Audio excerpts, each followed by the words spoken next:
Kumusta mga kaaral? Aminin natin, marami sa atin ang may pangarap magnegosyo. Pero kasabay ng pangarap, nandyan ang takot. Nandyan ang boses sa utak natin na nagtatanong, kaya ko ba talaga? Hindi pa para lang to sa mga mayayaman? Paano kung mag-fail ako? Kung ganyan ang tanong sa isip mo, hindi ka nag-iisa. At ngayon, gusto kong sabihin sa iyo ang isang mahalagang katotohanan.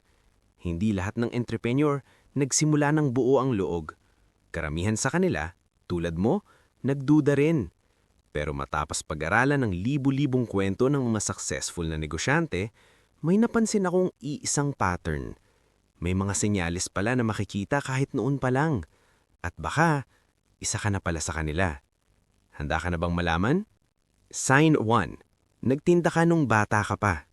Balikan natin ang pagkabata mo. Nagbenta ka ba ng kending tingi? Nag-aalaga ng sisiw para ibenta? Nagpaharki lang ng comics, DVD o Game Boy? Hindi lang yan simpleng diskarte. Iyon ang unang beses na naisip mo, pwede pala akong kumita gamit ang sarili kong idea. Iyon ang unang spark ng entrepreneurial spirit. At kung may ganyang alaala ka, kahit gaano kaliit, isa kang tunay na kaaral. Sign 2. Takot ka sa normal na trabaho. Para sa'yo, ang 8 to 5 ay hindi lang trabaho, parang kulungan. Hindi dahil tamad ka, kundi dahil ramdam mong may kulang. Mas pipiliin mo pang magtrabaho ng 16 hours para sa sarili mong pangarap kaysa 8 hours para sa pangarap ng iba. May tawag dyan, highly unemployable. At sa mundo ng negosyo, hindi yan insulto, badge of honor yan. Sign 3. May burning desire sa loob mo. May gutom ka na hindi nawawala. Hindi gutom sa pagkain, kundi gutom para mag-create, mag-build, at mag-prove. Parang may bumubulong palagi sa'yo. Kaya mo pa ng higit dito. Mahirap ipaliwanag to sa taong walang ganitong pakiramdam. Pero kung nararamdaman mo to ngayon, alam mong totoo. Iyan ang apoy na hindi basta-basta namamatay. Sign 4. Gusto mo ikaw ang may kontrol. May mga taong masaya sa passenger seat. Ikaw, gusto mo ang manibela. Gusto mo alam mong ang tagumpay o pagkakamali mo galing sa sarili mong desisyon. Ikaw ang may hawak ng oras mo, ikaw ang may hawak ng direksyon mo, ikaw ang may hawak ng vision mo. At kapag naamoy mo ang freedom na yan, hindi ka nababalik sa dati. Sign 5. Na-excite ka sa pag-aaral. Habang ang iba nakaloop ang K-drama, ikaw nanonood ng business videos, nagbabasa ng libro, sumasali sa webinar, nag-aaral kahit walang exam. Para sa'yo, ang bagong kaalaman ay hindi hassle, parang laro. At tandaan mo ito, ang entrepreneur ay hindi pinakamatalino. Siya ang pinaka-curious. Sign 6. Sinasabihan kang masyadong mataas ang pangarap mo. Narinig mo na to. Ang taas naman ng pangarap mo. Hindi yan practical. Ayos ka lang ba? Congrats. Ibig sabihin, lampas ka na sa average thinking. Lahat ng nagbago ng industriya, tinawanan muna.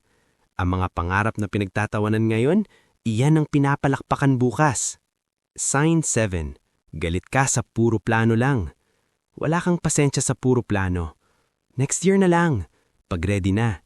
Pag perfect na. Naiirita ka. Para sa'yo, simple lang ang rule. Huwag mong sabihin, ipakita mo. Mas makaunti kang magsalita, mas marami kang gawa. At sa mundo ng negosyo, actions pay, excuses don't. Sign 8. May negosyanteng idol ka. Sino hiniidolo mo? Si Jack Ma? Si Lucio Tan? Si Elon Musk? Si Steve Jobs? Kung ang hinahangaan mo ay builders at innovators, ibig sabihin malinaw ang direksyon ng puso mo. You admire builders because you are meant to build. Sign 9.